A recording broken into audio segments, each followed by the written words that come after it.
السلام علیکم. میرا نام علیہ شعیب سنڈھل ہے.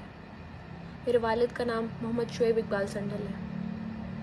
میں ملتان کے ایک قریبی شہر میلسی سے تعلق رکھتی ہوں. میں میڈیکل فرسٹ ایئر کی اسٹوڈنٹ ہوں. اور آج میرا آپ سب سے یہی ایک سوال ہے کہ کیا اس ملک میں انصاف ملنا اتنا مشکل ہے؟ کیا اس ملک میں اگر آپ یتیم ہوتے تو آپ کو یوں در بدر کر دیا جاتا ہے؟ کہ آپ کو دھمکیاں ملتی ہیں کہ آپ کو اپنا حق مانگنے پر قتل تک کرنے کی دھمکی دی جاتی ہے؟ میرا آج وزیر اعظم پاکستان، وزیر اعلیٰ Punjab, chief of army staff اور چیف جسٹس آف پاکستان سے یہ سوال ہے کہ کیوں ہمارے اداروں میں سیاسی پریشر پڑ رہا ہے، کیوں ہمیں انصاف نہیں ملتا.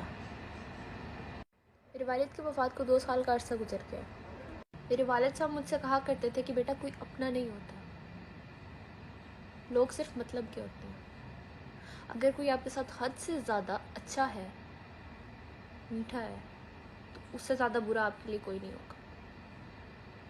اور ان کی ڈیتھ کے بعد مجھے یہ بات بہت اچھے سے سمجھ آ گئی، اور انہی کے اپنوں نے ہی مجھے یہ بات سمجھائی ہے. میں زیادہ ٹائم نہیں لوں گی آپ سب کا، لیکن میرا ایک سوال ہے کہ کیا اس ملک میں انصاف ملنا اتنا مشکل ہے؟ کیا ہر کسی کے ساتھ یہی ہو رہا ہے؟ کیا یتیم بچے ہر وقت عدالتوں اور حکومتی اداروں کے چکر لگاتے پھر رہے ہیں؟ کیا بیوہ عورتوں کے ساتھ بدسلوکی ہو رہی ہے؟ کیا ان پہ سیاسی پریشر بڑھ رہا ہے؟ یا صرف ہمارے ساتھ شروع میں سوتیلا بھائی اور چچا اچھے بن کر ریونیو ڈپارٹمنٹ کے ساتھ مل کر ہم پہ جھوٹے کیس بناتے رہے؟ وراثت کا انتقال قانوناً جو کہ 1 ماہ کے اندر درج کیا جاتا ہے، ہمیں کروانے میں 1 سال لگ گیا.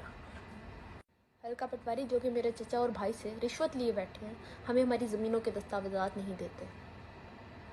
احمد حسین ڈیڑھ جو کہ ملتان میں ایم این اے ہے، ان کے سیاسی دباؤ کی وجہ سے کوئی ایکشن نہیں لیا جاتا.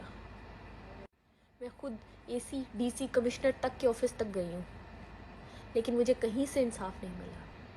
مجھے اب انصاف ملنے کی امید نہیں ہے، لیکن میں سب سے صرف ایک سوال کرنا چاہتی ہوں: کیوں یتیموں کا حق کھایا جاتا ہے؟ کیوں ان کو حق نہیں دیا جاتا؟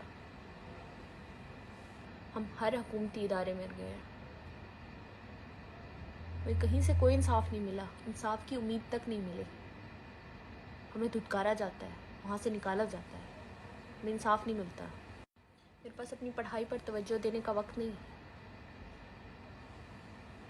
پچھلے سال میں نے ایڈمیشن لیا، اور جس طرح لیا وہ میں جانتی ہوں. میں یقین کریں میں 1 سال نہیں گزار سکی. میرے لیے یہ وقت بہت مشکل ہے، اور یہ بہت رسک کا کام ہے جو میں اب کرنے جا رہی ہوں. میرے چچا زبیر سنڈھل جو کہ میرے سگے چچا ہیں، انہوں نے ہماری زمین پر ناحق قبضہ کیا، اور میرا ایک سوتیلا بھائی بھی ہے.